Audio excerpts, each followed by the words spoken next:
혹시 한국 돌아가기 싫어서 여기 계신 거예요? 처음 그 말을 들었을 때 저는 대답을 못했습니다. 말문이 막힌 게 아니라 그 질문이 너무 정확하게 찔러서요.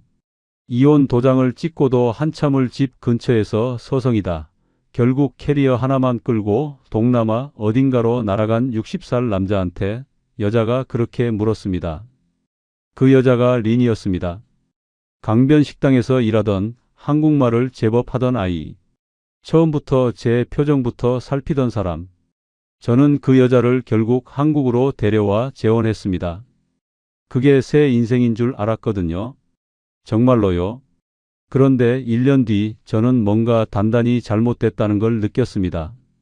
다만 그게 뭔지 어디서부터인지는 한참이 지나서야 알았습니다.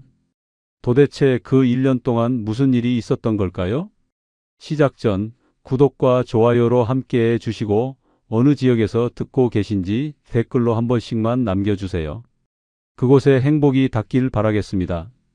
퇴직이 반년 앞으로 다가왔을 때 집안 공기가 먼저 달라졌습니다. 제가 느낀 건 달력이 아니었어요. 아내 선영이 거실 소파에 앉아 TV를 보다가도 밥상 앞에서도 심지어 제가 세면대에서 혈압약을 꺼내는 순간에도 슬쩍 눈길을 돌리던 그 방식이었습니다. 약통이 비어가는 건 못 봐도 퇴직금이 일시금으로 언제 들어오는지는 꼭 2번씩 묻더라고요. 일시금으로 받는 거 맞지? 분할 말고. 처음엔 그냥 넘겼어요. 노후 준비 얘기겠거니 싶었으니까요. 그런데 그 질문이 한 번이 아니었습니다. 2번, 3번. 맥락도 없이 불쑥 나왔어요. 아침 식탁에서 뉴스 끝나고 채널 돌리다가 제가 피곤하다고 일찍 누우려는 날 침실 문 앞에서 타이밍이 너무 자연스러워서 오히려 이상했습니다. 오래같이 살면 그렇게 되는 건지 아니면 원래 그런 사람이었는데 제가 몰랐던 건지. 그때는 잘 몰랐어요. 아들 민호도 마찬가지였습니다. 어느 주말 민호가 아버지 오랜만에 소주 한잔 해요 라고 했어요. 오랜만이라는 말에 저도 모르게 반가웠습니다. 아들이 먼저 연락해 오는 일이 그리 잦지 않았거든요. 근처 고깃집에 마주 앉았는데 고기 굽기도 전에 민호 입에서 나온 첫 마디가 이거였어요. 아버지, 어차피 노후는 연금으로 버티면 되잖아요. 퇴직금은 묵혀두면 손해니까 제가 좀 알아봐 드릴게요. 숯불 위에서 고기가 지글지글 소리를 내고 있었습니다. 저는 잔을 들다가 내려놨어요. 아들 얼굴을 보니까 술 한잔 하자고 부른 게 아니더라고요. 퇴직금 운용 얘기를 꺼내려고 자리를 만든 거였습니다. 그걸 눈치채는 순간 뭔가 목 안쪽이 꽉 막히는 느낌이 들었어요. 소주를 한 모금 넘기고 그냥 웃었습니다. 다른 말은 안 했어요. 집으로 돌아오는 길이 유난히 길게 느껴지던 밤이었습니다. 그로부터 며칠 뒤였어요. 퇴근이 조금 늦어진 날이었습니다. 현관문을 열고 들어서는데 거실에서 불판 위에 고기 굽는 냄새가 확 밀려왔어요. 선영과 민호가 식탁에 앉아 있었습니다. 민호가 언제 왔는지도 몰랐어요. 둘이 마주 앉아 고기를 먹고 있었고 민호 휴대폰에서는 영상이 흘러나오고 있었습니다. 식탁 위엔 웃음소리, 고기 굽는 소리, 알림음이 뒤섞여 있었어요. 저는 가방을 내려놓고 주방 쪽으로 갔습니다. 싱크대 옆에 뚜껑 닫힌 냄비가 하나 있었어요. 된장국이었습니다. 식어 있었어요.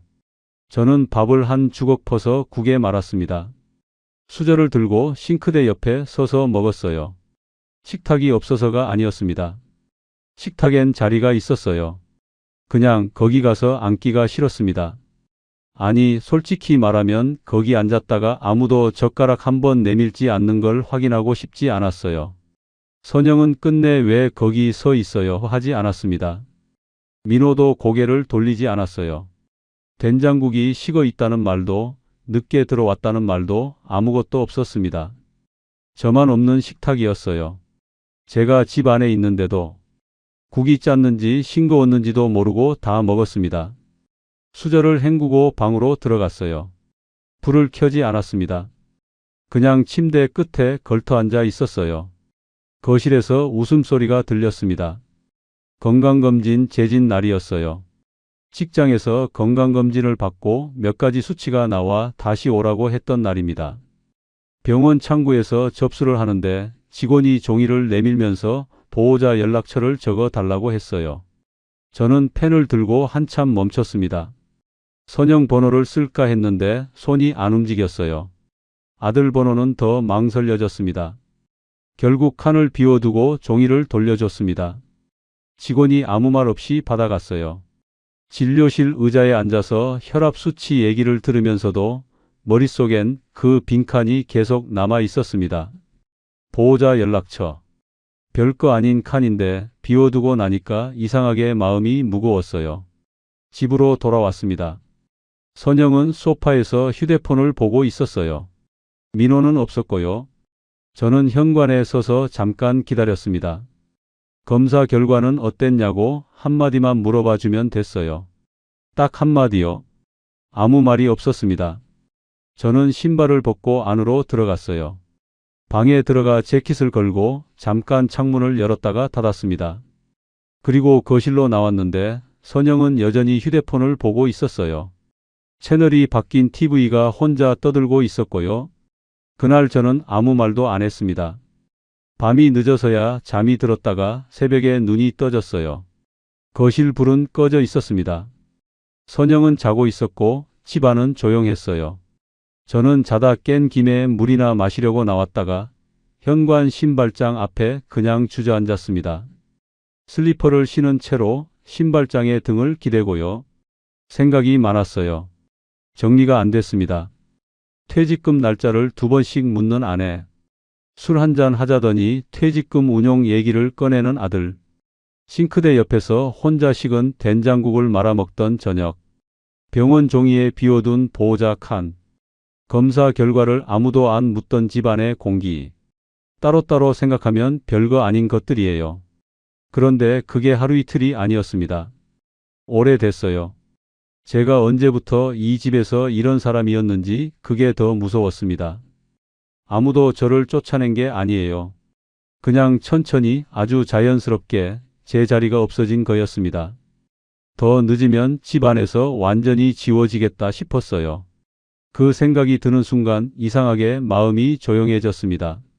무너지는 게 아니라 오히려 뭔가 결심이 서는 것 같은 고요함이었어요.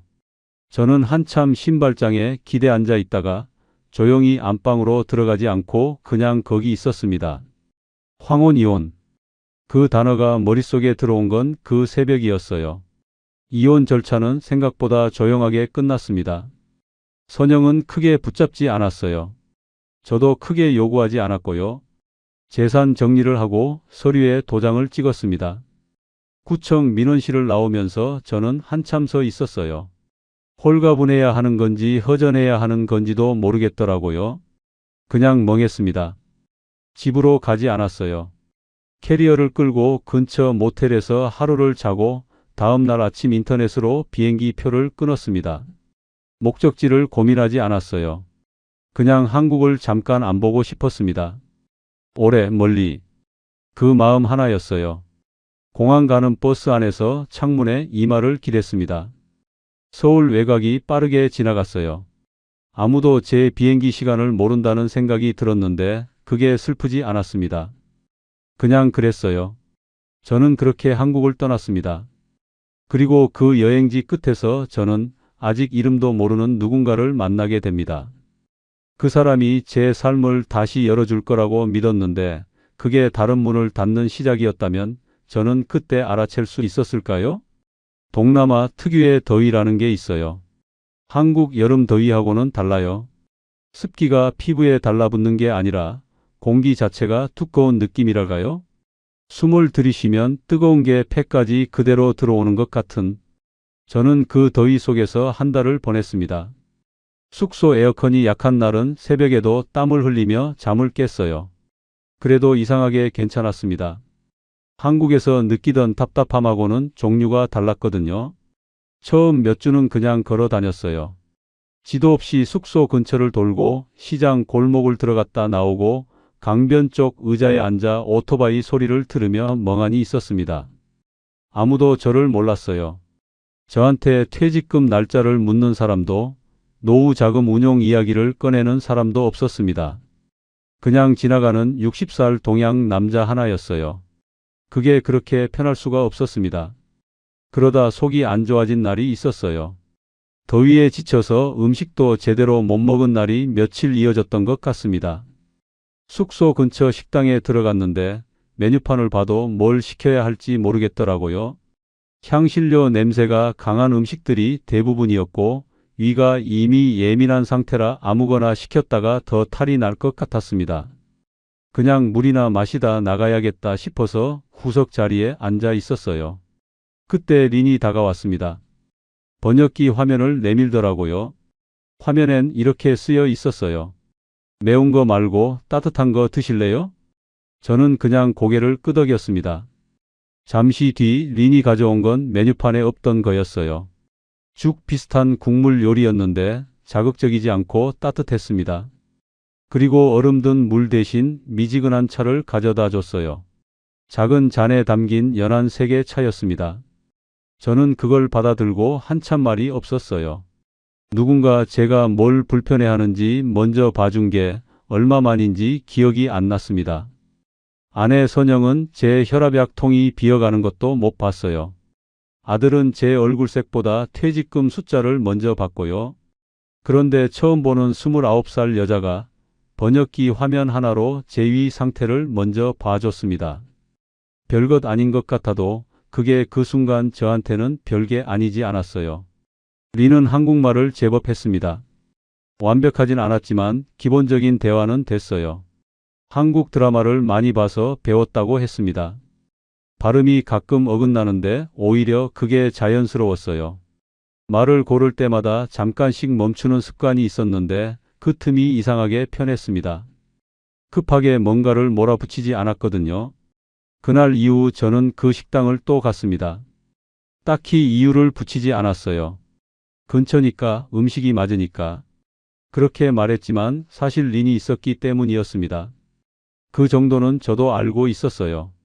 린은 쉬는 날이면 제게 말을 걸었습니다. 시장 구경 가자고 했어요. 저는 처음엔 괜찮다고 했다가 결국 따라갔습니다.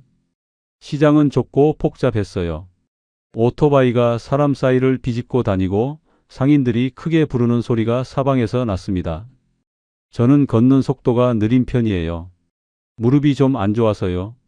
린은 앞서 걷다가 자꾸 몸을 반쯤 돌려 기다려줬습니다. 제가 따라오고 있는지 확인하는 것도 있었지만 좁은 골목에서 오토바이가 지나갈 때면 제 쪽으로 다가와 팔꿈치를 잡아줬어요. 자연스럽게요. 어색하지 않게. 저는 그 손을 따로 의식하지 않으려고 했는데 안 됐습니다. 한국에서는 누군가 제 속도에 맞춰준 적이 언제였는지 생각이 나지 않았어요. 선영은 걸을 때 늘 앞서 걸었습니다. 제가 따라가는 게 당연한 사람처럼요. 민호는 어릴 때부터 제 걸음 속도를 맞춰준 기억이 없어요. 그냥 그랬습니다. 그게 불만이었던 게 아니라 당연한 줄 알았던 거예요. 그런데 린이 몸을 돌려 기다려주는 걸 보고 나서야 그게 당연한 게 아니었다는 걸 알았습니다. 시장 끝쪽에 과일 파는 자리가 있었어요. 린이 작은 봉지 하나를 사서 내밀었습니다. 이름 모를 과일이었는데 달고 서늘했어요.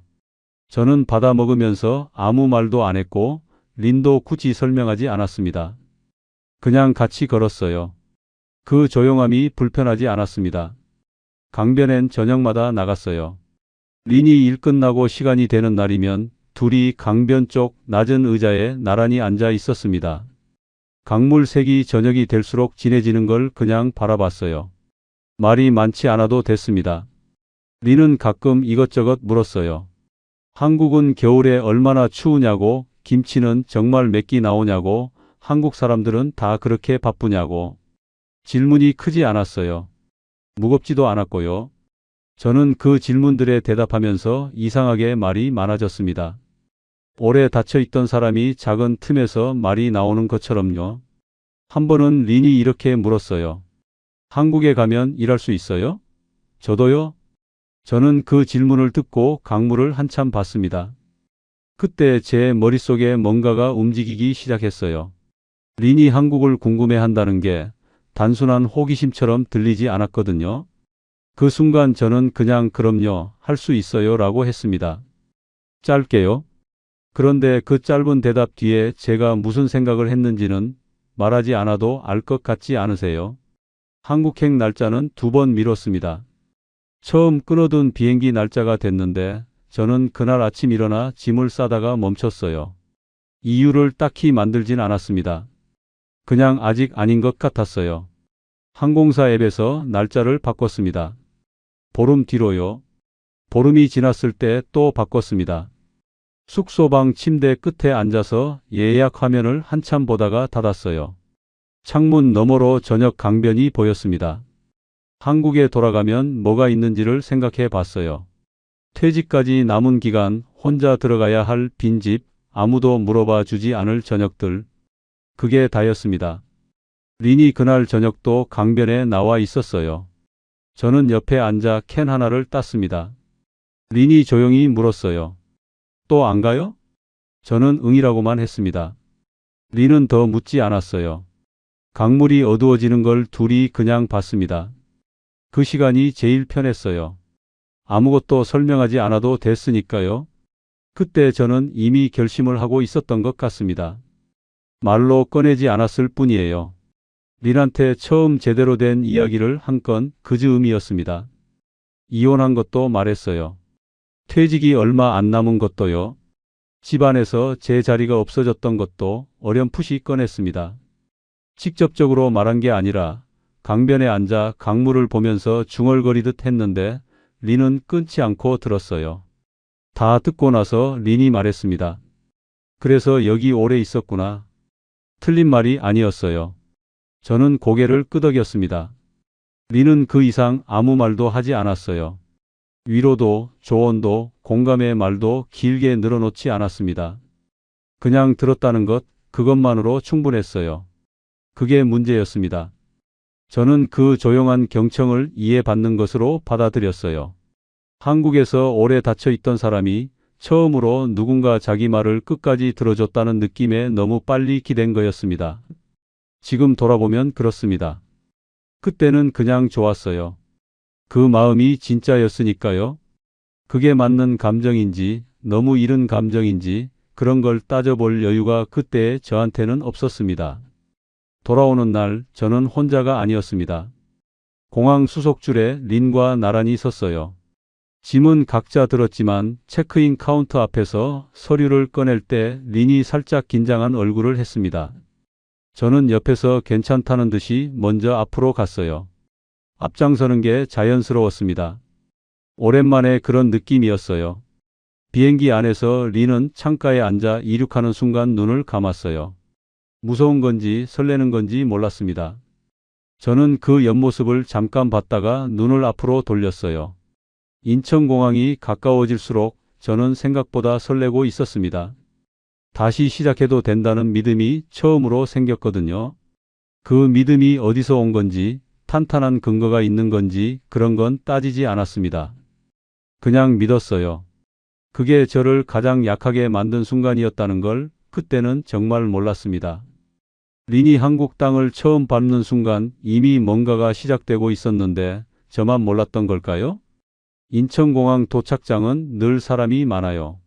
입국장 문이 열릴 때마다 사람들이 쏟아져 나오고 마중 나온 가족들이 손을 흔들고 아이들이 뛰어가고 저는 그 풍경을 수십 번 봤을 텐데 그날은 달리 보였습니다. 린이 옆에 있어서였을 거예요.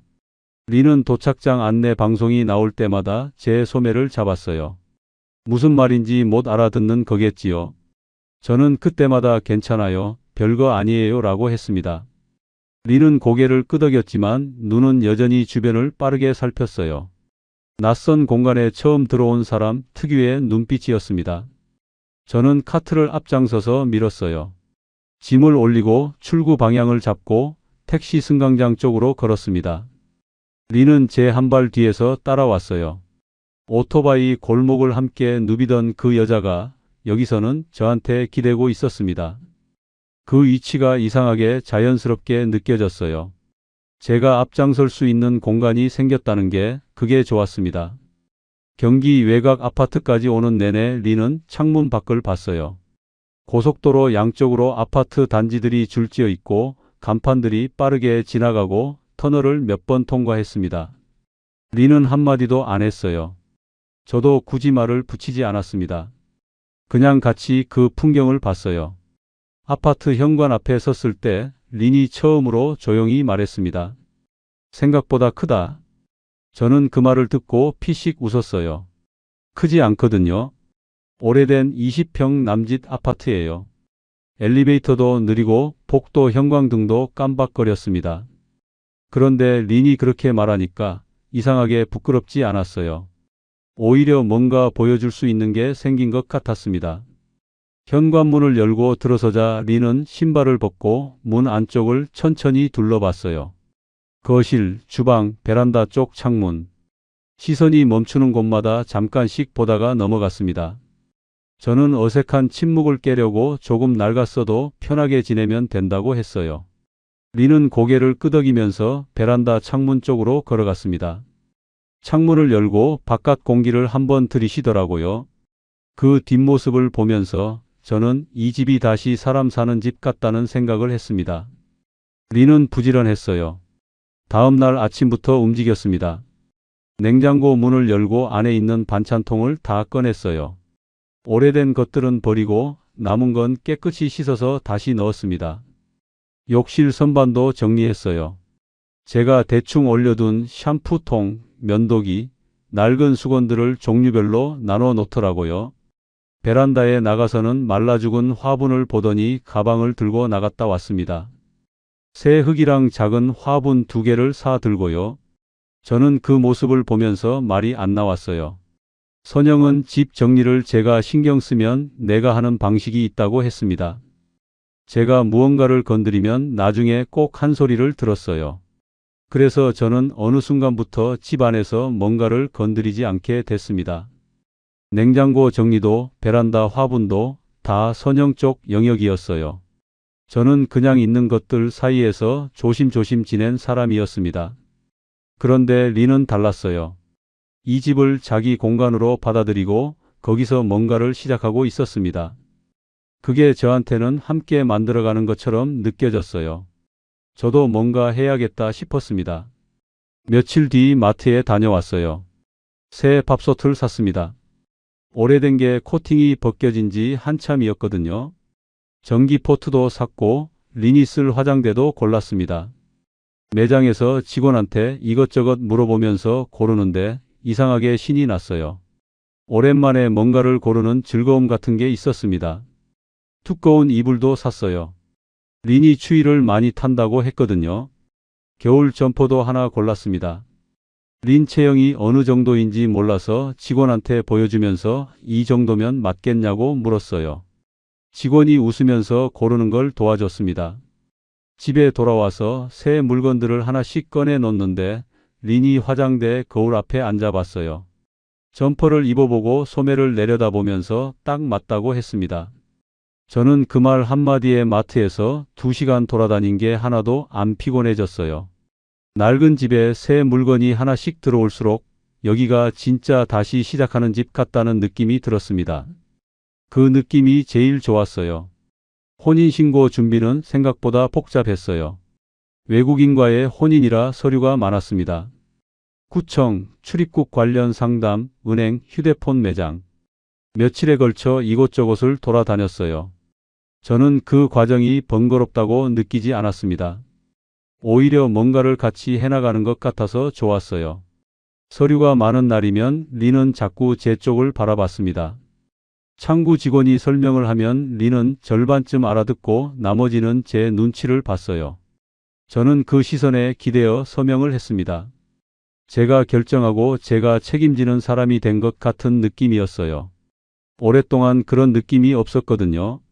집안에서 제 의견이 마지막으로 반영된 게 언제인지도 잘 모를 만큼요. 혼인신고를 마친 날 저녁 둘이 동네 국밥집에 갔습니다. 특별한 자리를 만들려고 한 건 아니었어요. 그냥 근처에서 간단하게 먹자고 들어간 거였습니다. 뚝배기 국밥이 나오고 김치가 나오고 둘이 마주 앉았어요. 린이 김치를 한 조각 집어 먹더니 눈을 크게 떴습니다. 역시 맵냐고 물었어요. 저는 웃으면서 조금만 먹으라고 했습니다. 밥을 먹다가 린이 숟가락을 잠깐 내려놓더니 말했어요. 이제 가족. 서툰 한국말이었습니다. 발음도 약간 어긋났어요. 그런데 저는 그 말을 듣고 숟가락을 내려놓고 한참 웃었습니다. 국밥집 벽에 붙은 메뉴판, 뚝배기에서 올라오는 김, 창밖으로 보이는 동네 골목. 그 평범한 풍경 안에서 저는 진짜 다시 시작했다고 믿었어요. 그 믿음이 얼마나 오래 갈지는 생각하지 않았습니다. 같이 사는 시간이 쌓이면서 처음엔 아주 작은 것부터 달라졌어요. 린이 아침을 챙겼습니다. 밥을 하고 간단한 반찬을 냉장고에서 꺼내고 식탁을 닦았어요. 저는 그게 고마웠습니다. 한국에서 아침밥을 차려준 사람이 오랜만이었거든요. 선영은 말년에 아침을 같이 먹지 않았어요. 각자 알아서 먹는 집이었습니다. 린이 밥을 차려주면 저는 꼭 다 먹었어요. 맛이 어떻든요. 그런데 그 시간들 사이에 제가 잘 모르는 대화가 생기기 시작했습니다. 처음엔 눈치채지 못했어요. 린이 휴대폰으로 누군가와 통화하거나 문자를 보내는 걸 봐도 외국에 가족이 있으니까 연락하는 거겠지 싶었습니다. 당연한 거라고 생각했어요. 그런데 통화가 길어지는 날이 있었습니다. 주방에서 제가 물을 마시러 나왔을 때 린이 베란다 쪽에서 작은 목소리로 빠르게 통화하고 있었어요. 제가 나오자 통화를 끊더라고요. 자연스럽게요. 너무 자연스러워서 제가 오히려 괜한 걸 신경 쓰는 건가 싶었습니다. 그 뒤로도 몇 번 있었어요. 제가 방에 있을 때 거실에서 린이 전화를 하는 소리가 들렸습니다. 언어를 못 알아들으니까 내용도 몰랐어요. 웃는 소리가 날 때도 있고 진지하게 설명하는 것 같은 톤일 때도 있었습니다. 저는 그냥 방문을 닫았어요.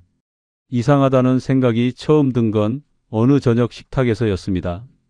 린이 밥을 먹다가 아무렇지 않게 말했어요. 언니, 다음 달에 한국 온대요. 저는 그래요? 하고 넘겼습니다. 린한테 언니가 있다는 건 알고 있었어요. 그런데 그 말 뒤에 뭔가가 이어지는 느낌이 들었습니다. 린이 더 말을 안 하고 밥만 먹었거든요. 설명을 안 한 게 아니라 굳이 안 해도 된다는 듯이요. 저는 그냥 밥을 마저 먹었습니다. 그 저녁 그릇을 씻으면서 뭔가 작은 것들이 머릿속에서 겹쳐지기 시작했어요. 베란다 통화, 식탁에서의 짧은 말, 설명되지 않은 것들. 각각은 별게 아닌데 같이 놓고 보니까 이상하게 윤곽이 생기는 것 같았습니다. 기분 탓이겠지 싶었어요. 그렇게 넘기는 게 편했으니까요. 저는 이미 믿고 싶은 쪽을 선택한 사람이었습니다. 다시 시작한다는 믿음을 놓고 싶지 않았어요. 그래서 그 작은 어긋남들을 스스로 조용히 묻어뒀습니다. 그게 얼마나 긴 시간을 더 잃게 만들었는지는 한참 뒤에야 알았습니다. 집안에서 제가 모르는 결정들이 하나씩 생기기 시작하던 그 무렵 저는 왜 아무것도 이상하게 보지 않으려 했던 걸까요? 처음엔 정말 편하다고 생각했어요. 우편물이 쌓이는 거 있잖아요. 공과금 고지서, 카드 청구서, 보험 안내문 이런 것들이요. 저는 원래 그게 귀찮았습니다. 봉투 뜯고 금액 확인하고 납부 기한 챙기고 퇴직 전까지 직장 일에 치여 살다 보니 집 안 서류 정리가 늘 뒤처졌어요. 고지서가 싱크대 위에 쌓여 있어도 나중에 보자 하다가 기한이 지난 적도 있었으니까요. 그런데 린이 그걸 챙겼습니다. 우편함에서 꺼내오는 것도 린이었어요. 제가 퇴근해서 들어오면 이미 거실 테이블에 정리가 돼 있었습니다. 봉투가 뜰려 있고 내용이 펼쳐져 있고 린이 옆에 앉아 이거 이번 달 전기세예요. 이건 카드 명세서라고 설명해 줬어요. 저는 고마웠습니다. 정말로요. 한국말 어려우니까 같이 보자고 하던 린의 말이 맞았어요. 처음엔 같이 보는 거였습니다. 린이 모르는 단어를 물으면 제가 설명해 주고 납부 방법을 알려주고 앱에서 어떻게 확인하는지 보여줬어요. 그게 자연스러운 흐름이었습니다. 그런데 어느 순간부터 순서가 바뀌었어요. 카드 앱 로그인을 린이 대신 하게 된 건 제가 먼저 부탁한 거였습니다. 눈이 좀 침침해서요. 작은 글씨가 잘 안 보이는 나이가 됐어요. 린이 젊으니까 화면 보는 게 빠르고 한국 카드 앱 구조도 금방 익혔습니다. 저는 비밀번호를 알려줬고 린은 그 뒤부터 카드 명세서 확인을 맡았어요. 공과금 자동이체도 그렇게 됐습니다. 린이 이거 매달 직접 내려가면 불편하다. 자동이체 해두면 편하다고 했어요. 맞는 말이었습니다. 저는 린이 가져다 준 신청서에 서명했어요. 어느 계좌에서 빠져나가는지 숫자를 확인했냐고요? 솔직히 그냥 서명했습니다. 린이 정리한 거니까 맞겠거니 했어요. 생활비 공동 체크카드도 만들었습니다. 마트, 편의점, 동네 식당. 일상적인 생활비를 매번 현금으로 주고받는 게 번거로우니까 카드 하나를 만들어서 같이 쓰자고 린이 제안했어요. 저는 당연하다고 했습니다. 부부가 생활비 카드 하나 공유하는 거 이상한 게 없잖아요. 그 카드를 주로 들고 다니는 사람이 린이었다는 것도 처음엔 별로 생각 안 했어요. 그런데 어느 날 저녁이었습니다. 카드 앱에서 이번 달 사용 내역을 보려고 린한테 화면 좀 보여달라고 했어요. 린이 폰을 가져와 화면을 넘겨줬는데 저는 그걸 훑어보다가 잠깐 멈췄습니다. 생활비 치고 큰 금액이 몇 건 있었어요. 린한테 물었습니다. 이게 뭐예요? 린은 이건 가전 수리비고 이건 마트에서 한꺼번에 산 거라고 설명했어요. 말이 되는 설명이었습니다. 저는 고개를 끄덕였어요. 그런데 그 설명이 조금 빨랐습니다. 제가 화면을 다 보기도 전에 나온 것처럼요. 기다리지 않고 먼저 나온 설명이었어요. 그게 마음에 걸렸는데 제가 또 묻어뒀습니다. 그냥 예민한 거겠지. 그렇게요? 린의 언니 부부가 처음 집에 온 건 재혼하고 서너 달쯤 됐을 때였어요. 린이 며칠 전에 말했습니다. 언니가 한국에 들어오는데 며칠 집에 있어도 되냐고요? 저는 괜찮다고 했어요. 처갓집 식구인데 당연하지 싶었습니다. 언니 부부가 온 날 현관에서 인사를 나눴어요.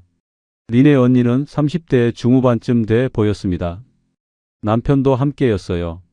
저는 한국말이 안 통하니까 린이 통역하는 대로 인사를 주고받았습니다.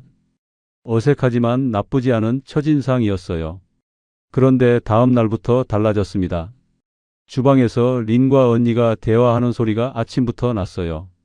빠르고 길었습니다. 저는 알아들을 수가 없었어요. 식탁 위엔 배달 음식 상자가 올라와 있었고 냉장고 문이 자주 열렸다 닫혔어요. 제가 냉장고 문을 열려고 가는데 언니가 먼저 열고 뭔가를 꺼내는 상황이 2번 있었습니다. 제 집 냉장고인데 제가 눈치를 봤어요.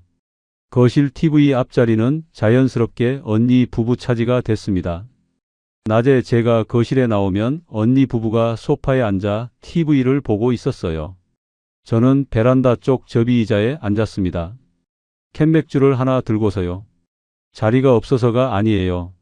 소파가 꽉 찬 건 아니었습니다. 그냥 거기 가서 앉기가 어색했어요. 제 자리 같은 느낌이 안 들었습니다.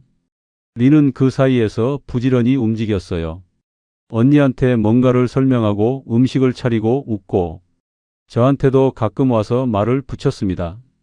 그런데 그 흐름이 언니 부부 중심으로 돌아가고 있었어요.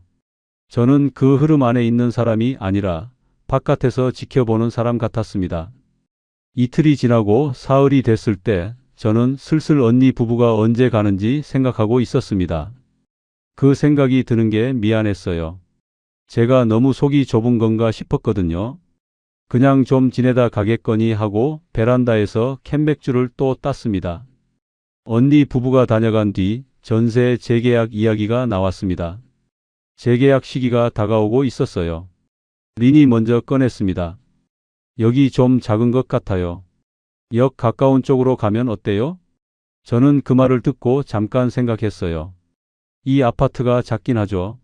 오래됐고요. 역까지 걸어서 10분 넘게 걸리는 것도 사실이었습니다. 린 말이 틀린 게 아니었어요.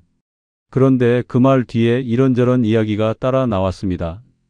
휴대폰 요금제를 바꾸면 더 싸게 쓸 수 있다는 이야기, 카드 한도를 올려두면 큰 결제할 때 편하다는 이야기, 이사 가면 보증금을 새로 마련해야 하니까 생활비 계좌를 따로 정리하자는 이야기. 하나씩 들으면 다 말이 되는 얘기들이었어요. 그런데 한꺼번에 나오니까 이상했습니다. 이사, 보증금, 카드 한도, 계좌 분리. 이게 다 이어지는 얘기였거든요. 저는 그 얘기를 들으면서 고개를 끄덕이다가 어느 순간 멈췄어요. 제 통장 얘기를 하는 건데 제가 주도하는 대화가 아니었습니다. 린이 설명하고 저는 듣고 있었어요.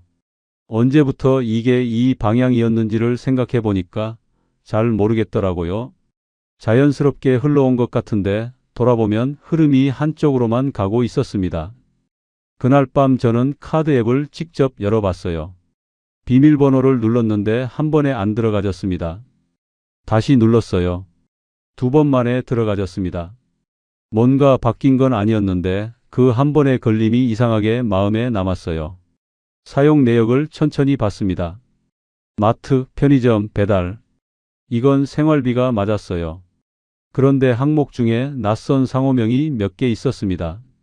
어디서 쓴 건지 바로 알 수가 없었어요. 린한테 물어보면 설명해 주겠지 싶었는데 그 생각이 드는 순간 또 이상했습니다. 제 카드인데 제가 확인하려면 린한테 물어봐야 아는 구조가 돼 있었어요. 저는 폰을 내려놓고 천장을 봤습니다. 그 즈음부터 작은 것들이 겹치기 시작했어요. 공과금 고지서를 제가 먼저 뜯으려고 하면 린이 제가 할게요 라고 먼저 가져갔습니다. 보험 안내 우편물이 왔을 때도요. 저는 굳이 가져오라고 하지 않았어요. 편하게 맡기는 거라고 스스로 정리했습니다. 그런데 어느 날 은행에서 문자가 왔어요. 입출금 내역 알림이었습니다. 저는 습관적으로 확인했는데 이체 내역 하나가 눈에 들어왔어요. 금액이 작지 않았습니다. 수취인 이름이 낯선 이름이었어요. 린 이름이 아니었습니다. 린한테 물었어요. 아, 그건 언니한테 잠깐 빌려준 거라고 했습니다. 곧 돌아온다고요? 저는 알겠다고 했습니다. 돌아왔는지 확인하지 않았어요. 그게 제 실수였습니다. 그때 확인했어야 했는데 저는 또 믿는 쪽을 택했어요. 확인하면 의심하는 것 같고 의심하면 이 집안의 공기가 달라질 것 같았습니다. 그 공기를 깨고 싶지 않았어요. 제가 다시 시작한 집이었으니까요. 자기 이름으로 된 통장인데 자기가 제일 나중에 아는 사람. 그게 저였습니다. 서류는 제 이름이었어요. 카드도 제 명의였고 계좌도 제 이름이었습니다.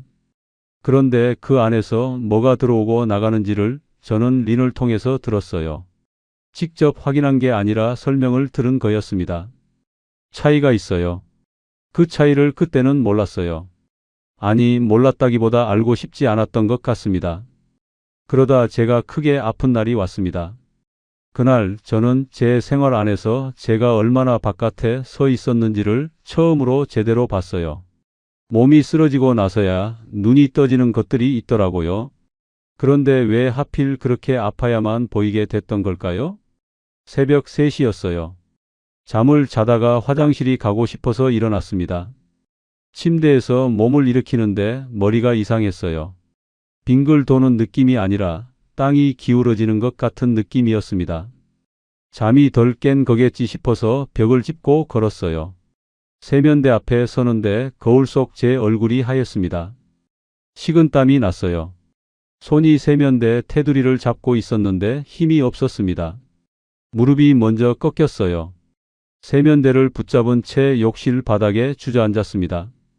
타일이 차가웠어요. 등을 세면대에 기대고 숨을 고르려고 했는데 숨이 짧게 끊겼습니다. 린이 욕실 문을 열었어요. 바닥에 앉은 저를 보더니 표정이 굳었습니다. 저는 괜찮다고 했는데 목소리가 제대로 안 나왔어요. 린이 부축해서 일으켜줬습니다. 응급실은 새벽에도 밝았어요. 접수 창구 앞에 서자 직원이 이것저것 물었습니다. 이름, 나이, 증상, 평소 복용약. 저는 대답하려고 했는데 린이 먼저 말했어요. 빠르게요. 혈압약 이름도 용량도 언제부터 먹었는지도 린이 말했습니다. 저는 옆에 서서 듣고 있었어요. 틀린 말이 아니었습니다.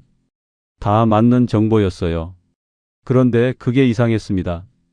제 몸에 대한 정보인데 제가 대답하기 전에 먼저 나온 거였으니까요.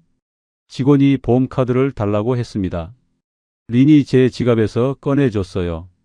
카드를 꺼내는 손이 너무 자연스러웠습니다. 어디 있는지 바로 알고 꺼내는 손이었어요. 링거를 맞으면서 의자에 앉아 있었습니다. 아픈 건 저인데 제 상황을 제일 잘 파악하고 있는 사람이 린이었어요. 제 혈압약 이름, 제 보험카드 위치, 제 지갑이 어디 있는지. 그 새벽에 그게 고마운 건지 이상한 건지 판단이 안 됐습니다. 퇴원하고 집에 돌아왔어요. 혈압이 갑자기 올랐던 거라고 했습니다. 무리하지 말고 짜게 먹지 말라고 했어요. 저는 고개를 끄덕이고 집으로 왔습니다. 소파에 앉아서 멍하니 있다가 일어나서 서랍을 열었어요. 오래된 계약서들을 꺼냈습니다. 전세 계약서, 통장 사본, 카드 신청서. 한 장씩 펼쳐봤어요. 제 이름이 다 적혀 있었습니다. 그런데 그 서류들 안에 제가 기억 못하는 서명이 있었어요. 린이 가져와서 여기 사인만 하면 된다고 했던 것들이었습니다. 그게 몇 장이나 됐는지 펼쳐보니까 꽤 됐어요. 카드 내역도 천천히 봤습니다. 항목마다 멈추면서요. 생활비 치고는 큰 금액이 반복됐어요. 가전, 가구 결제가 몰려 있었고 낯선 상호명도 여러 건이었습니다. 계좌 이체 내역에 린 언니 이름이 한 건이 아니었어요. 2건, 3건. 저는 그걸 보면서 천천히 숨을 들이쉬었습니다. 믿고 싶었던 것들이 조용히 바닥으로 내려앉는 느낌이었어요. 그날 저녁 저는 린을 불렀습니다. 거실 식탁에 마주 앉았어요. 카드 내역 인쇄본을 테이블 위에 펼쳤습니다. 린은 그걸 보더니 잠깐 굳었어요. 저는 천천히 말했습니다. 언니 계좌로 나간 거 3번이에요. 린이 말했어요. 잠깐 빌려준 거라고 곧 돌아온다고요. 목소리가 평소보다 낮았습니다. 저는 그 말을 듣고 다음 장을 펼쳤어요. 생활비를 넘는 반복 결제 내역이었습니다. 이건요? 린이 설명했어요. 가전 수리비, 마트 대량 구매. 말이 되는 설명이었습니다. 그런데 이번엔 제가 고개를 끄덕이지 않았어요. 제가 직접 확인한 게 아니에요. 다 린이 설명해 줄 때 들은 거예요. 린은 아무 말이 없었습니다. 저는 계속했어요. 목소리를 높이지 않았습니다. 화를 내지 않았어요. 그냥 알고 있다는 걸 하나씩 꺼내놨습니다. 카드 앱, 로그인, 자동이체, 우편물, 보증금 이야기, 이사 이야기. 제 생활이 어떻게 린 쪽으로 넘어갔는지를요. 린이 말했어요.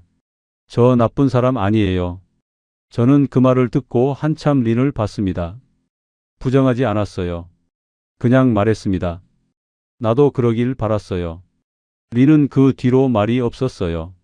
저는 서류를 챙겨서 가방에 넣었습니다. 작은 가방 하나를 싸서 현관문을 나왔어요. 뒤를 돌아보지 않았습니다. 역 앞 단기 숙소로 갔어요. 작은 방이었습니다. 창문 하나, 침대 하나. 짐을 내려놓고 침대에 앉았어요. 링거 맞은 손등이 아직 뻐근했습니다. 이상하게 조용했어요. 그런데 이번 조용함은 달랐습니다. 비어있는 조용함이 아니었어요. 뭔가 정리된 조용함이었습니다. 민호한테 연락이 온 건 다음 날이었어요. 린한테서 연락을 받은 것 같았습니다. 아버지 어디 있냐고 문자가 왔어요. 저는 주소를 보냈습니다. 1시간쯤 뒤에 민호가 왔어요. 문을 열었을 때 민호 얼굴을 보는데 말이 안 나왔습니다. 민호는 들어오면서 방 안을 한번 둘러봤어요. 아무 말 안 했습니다. 의자를 끌어당겨 앉더니 저를 봤어요. 저도 민호를 봤습니다. 민호가 먼저 말했어요. 가져온 거 있어요? 저는 서랍에서 꺼내온 종이들을 내밀었습니다. 카드 내역 인쇄본, 계좌 이체 내역, 계약서 사본. 민호가 한 장씩 넘겨봤어요. 언니 계좌로 간 이체 내역 페이지에서 손가락이 멈췄습니다. 이게 한 번이에요? 3번. 민호가 종이를 내려놓고 잠깐 생각했어요. 제가 좀 더 뽑아볼게요. 민호는 다음 날 노트북을 들고 왔습니다. 카드 앱 내역을 하나씩 뽑기 시작했어요. 날짜별로, 항목별로 정리했습니다. 생활비 성격인 것, 생활비라고 보기 어려운 것, 린 언니 명의 계좌로 간 이체, 짧은 기간 안에 반복된 가정가구 결제. 항목마다 색을 달리해서 표시했어요. 다 펼쳐놓고 보니까 흐름이 보였습니다. 한 번에 큰 돈이 빠진 게 아니었어요. 조금씩 여러 번에 걸쳐서 나간 거였습니다. 생활비 안에 섞여서 설명 가능한 항목처럼 생겨서 자연스럽게 흘러나간 것들이었어요. 번역기 대화 기록도 뽑았습니다. 이사 이야기, 보증금 이야기, 카드 한도 이야기가 시간순으로 쭉 있었어요. 따로따로 보면 그냥 생활 대화인데 이어서 보니까 흐름이 보였습니다.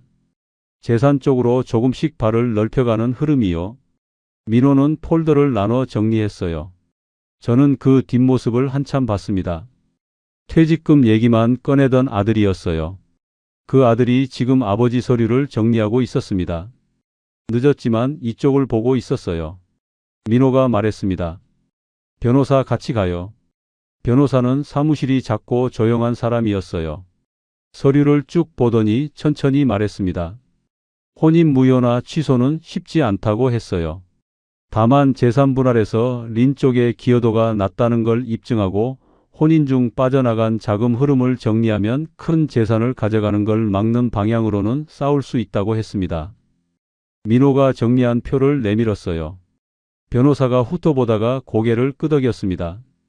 이 정도면 충분히 쓸 수 있다고 했어요. 언니 계좌로 간 이 채권은 특히 중요하다고요. 진술서를 써야 한다는 말을 들었습니다. 숙소로 돌아와서 메모지를 꺼냈어요. 첫 줄을 쓰는데 손이 잠깐 멈췄습니다. 어디서부터 써야 하는지 몰라서가 아니었어요. 쓰다 보면 결국 제가 얼마나 보고 싶지 않은 것만 봤는지가 나올 것 같아서였습니다. 그래도 썼어요. 끝까지 다 썼습니다. 린과 마주 앉아 서류를 펼쳤던 그 저녁부터 현관문을 나오던 순간까지 손이 떨리지 않았어요. 목이 잠기지도 않았습니다. 그냥 담담하게 썼어요. 다 쓰고 나서 메모지를 봤습니다. 제가 이미 한 발 내디딘 사람이라는 게 느껴졌어요. 끌려다니던 사람이 아니라 뭔가를 직접 움직이기 시작한 사람으로요. 그게 작은 변화였지만 저한테는 컸습니다. 법적으로 어떻게 끝나든 그 저녁 식탁에서 서류를 펼쳤던 순간부터 저는 이미 달라져 있었으니까요. 조정 결과가 어떻게 나올지는 아직 몰랐습니다. 하지만 이번엔 제가 먼저 움직이고 있었어요. 그것만은 확실했습니다. 진술서를 다 쓰고 나서 며칠이 지났어요. 숙소 방 창문으로 아침 햇살이 들어왔습니다. 저는 침대에 앉아서 메모지를 다시 읽었어요. 진술서였습니다. 언제부터 우편물이 린 손으로 넘어갔는지, 카드 앱 로그인을 언제부터 맡겼는지, 언니 계좌로 나간 이체가 몇 번이었는지 제 손으로 쓴 글이었어요. 읽으면서 이상한 게 느껴졌습니다. 억울하다는 감정이 아니었어요. 이걸 이제야 정리하고 있다는 것, 이걸 이제야 눈으로 보고 있다는 것, 그 느낌이었습니다. 오래 눈을 감고 있던 사람이 뜨고 나서 처음으로 주변을 제대로 보는 느낌이요. 민호한테 문자를 보냈어요. 오늘 집에 들어갈 거야. 민호한테서 바로 답장이 왔습니다. 같이 가요. 집 앞에 섰을 때 발이 잠깐 멈췄어요. 며칠 만에 보는 현관문이었습니다. 제 집이었어요. 제 이름으로 된 전세 계약서가 있는 집이요.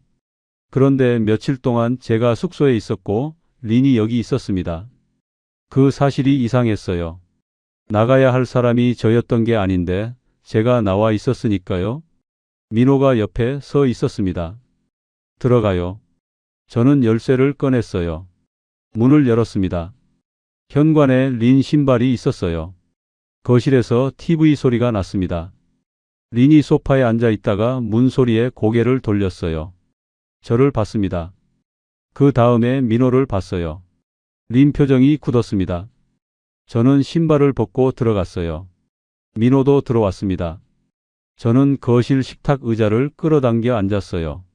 가방에서 서류 봉투를 꺼냈습니다. 카드 내역 인쇄본, 계좌 이체 내역, 번역기 대화 기록 캡처, 언니 계좌로 나간 이체 내역 한 장씩 테이블 위에 펼쳐놨어요. 린은 소파에서 일어나지 않았습니다. 저는 린을 봤어요. 천천히 말했습니다. 다 봤어요. 린이 소파에서 일어나 식탁 쪽으로 왔습니다. 테이블 위 서류를 봤어요. 한 장씩 눈이 지나갔습니다. 표정이 없었어요. 저는 기다렸습니다. 린이 말했어요. 설명할 수 있어요. 저는 고개를 끄덕였습니다. 들을게요. 린이 언니 계좌 이체권을 설명했어요. 잠깐 빌려준 거라고 급하게 필요한 게 있었다고 했습니다. 카드 결제권은 집에 필요한 것들이었다고 했어요. 가전이 오래됐고 생활에 필요한 것들을 샀다고 했습니다. 저는 들었어요. 다 들었습니다. 끊지 않았어요. 린이 말을 마치고 나서 저는 테이블 위 서류 중에 한 장을 가리켰어요. 이 날짜에 언니 계좌로 나간 거 저한테 말한 적 있어요? 린이 잠깐 멈췄습니다. 이 결제 제가 승인한 거예요? 또 멈췄어요. 이 자동이체 계좌 제가 직접 확인한 거예요? 린은 대답하지 않았습니다. 저는 목소리를 높이지 않았어요. 화를 내지 않았습니다. 그냥 알고 있다는 걸 하나씩 꺼내놨어요. 설명을 요구하는 게 아니었습니다. 다 알고 있다는 걸 보여주는 거였어요. 린이 말했어요. 저 나쁜 사람 아니에요. 저는 그 말을 듣고 한참 린을 봤습니다. 강변에서 기다려주던 사람, 번역기 화면을 내밀던 사람, 국밥집에서 서툰 한국말로 이제 가족이라고 했던 사람. 그 얼굴이 지금 제 앞에 있었어요. 저는 천천히 말했습니다. 나도 그러길 바랐어요. 린이 눈을 내리깔았습니다. 저는 서류를 다시 봉투에 넣었어요. 그리고 말했습니다. 짐 싸요. 린이 고개를 들었습니다. 지금요? 네. 린은 저를 봤어요. 민호를 봤습니다. 민호는 아무 말 안 했어요. 저도 더 말하지 않았습니다. 린은 한참 서 있다가 방으로 들어갔어요. 방에서 소리가 났습니다. 서랍 열리는 소리, 옷장 문 소리, 뭔가를 담는 소리. 저는 거실 소파에 앉았어요. 민호가 주방에서 물을 가져다 줬습니다. 저는 받아서 한 모금 마셨어요. 시간이 걸렸습니다. 린이 캐리어를 끌고 방에서 나왔어요. 작은 가방도 들고 있었습니다. 거실을 가로질러 현관 쪽으로 갔어요. 신발을 신으면서 저를 한번 봤습니다. 저는 린을 봤어요. 뭔가를 더 말하려는 것 같았습니다. 린이 입을 열었다가 닫았어요. 저도 아무 말 안 했습니다. 할 말이 없었어요. 분하지도 통쾌하지도 않았습니다. 그냥 봤어요. 린이 현관문을 열고 나갔습니다. 문이 닫혔어요. 저는 그 소리를 들으면서 소파에 앉아 있었습니다. 민호도 옆에 서 있었어요. 집안이 조용해졌습니다. 민호가 말했어요. 잘하셨어요. 저는 대답 안 했습니다. 대답이 필요 없었어요. 며칠 뒤 가정법원 조정이 있었어요. 대기실에서 민호랑 나란히 앉아 기다렸습니다. 린은 맞은편 쪽에서 변호사처럼 보이는 사람과 앉아 있었어요. 이쪽을 한번 봤다가 시선을 돌렸습니다. 저는 흔들리지 않았어요. 민호가 팔꿈치로 살짝 툭 쳤습니다. 괜찮아요? 괜찮아요. 조정실 안에서 린 쪽 변호사가 재산분할 요구 금액을 제시했습니다. 처음에 나온 숫자는 높았어요. 저는 그 숫자를 듣고 손이 차가워졌습니다. 민호는 표정을 바꾸지 않았어요. 우리 쪽 변호사가 자료를 펼쳤습니다. 혼인 기간, 린의 실질 기여도, 빠져나간 자금 흐름, 언니 계좌로 간 이체권. 민호가 밤새워 만든 계좌표가 테이블 위에 놓였어요. 조정관이 그걸 들여다봤습니다. 린 쪽 변호사가 반박했어요. 우리 쪽 변호사가 다시 받아쳤습니다. 조정관이 중간에서 조율했어요. 두 번의 조정을 거치면서 숫자가 내려갔습니다. 한 번, 또 한 번. 결국 린은 처음 요구하던 금액의 절반도 안 되는 선에서 정리됐어요. 조정관이 양측의 확인을 구했습니다. 린 쪽 변호사가 린과 잠깐 얘기를 나눴어요. 린이 고개를 끄덕였습니다. 저는 그 순간 린을 봤어요. 리는 테이블 위를 보고 있었습니다. 제 쪽을 보지 않았어요. 저도 아무 말을 안 했습니다. 그냥 끝났어요. 민호가 제 팔을 잡았습니다. 나가요. 조정실을 나와 복도를 걸었어요. 엘리베이터를 기다리면서 민호가 말했습니다. 잘 막았어요. 저는 고개를 끄덕였어요. 잘 막은 거 맞았습니다. 민호가 없었으면 이렇게까지 못했을 거예요. 그 말을 하려고 했는데 목이 잠겼습니다. 말 대신 민호 어깨를 한번 잡았다가 놨어요. 민호는 아무 말 안 했습니다. 엘리베이터 문이 열렸어요. 집으로 돌아왔습니다. 현관문을 열고 들어서는데 이번엔 달랐어요. 린이 없는 집인데 이번엔 비어있는 느낌이 아니었습니다. 그냥 제 집이었어요. 화장대가 있던 자리를 봤습니다. 눌린 자국만 남아 있었어요. 냉장고 문엔 테이프 끈끈이만 남아 있었습니다. 욕실 선반에 까만 머리끈이 하나 남아 있었어요. 저는 그걸 집어 들었습니다. 한참 들여다봤어요. 그리고 쓰레기통에 넣었습니다. 오래 고민하지 않았어요. 그냥 넣었습니다. 버리고 나서 마음이 가벼웠어요. 민호가 저녁에 왔습니다. 정리된 서류 봉투를 들고 왔어요. 식탁에 봉투를 내려놓으면서 작게 말했습니다. 이제 퇴직금 얘긴 안 할게요. 저는 민호를 봤어요. 술자리에서 퇴직금 운용 얘기를 꺼내던 아이였습니다. 아버지 건강보다 숫자를 먼저 보던 아이요. 그 아이가 지금 이 말을 하고 있었어요. 저는 웃었습니다. 오래간만에 힘이 들어간 웃음이었어요. 밥이나 먹자. 민호가 눈을 크게 떴습니다. 그러더니 따라 웃었어요. 둘이 동네 국밥집에 갔습니다. 뚝배기가 나오고 김치가 나왔어요. 민호가 소주를 시켰습니다. 저는 못 마신다고 했는데 민호가 한 잔만요 했어요.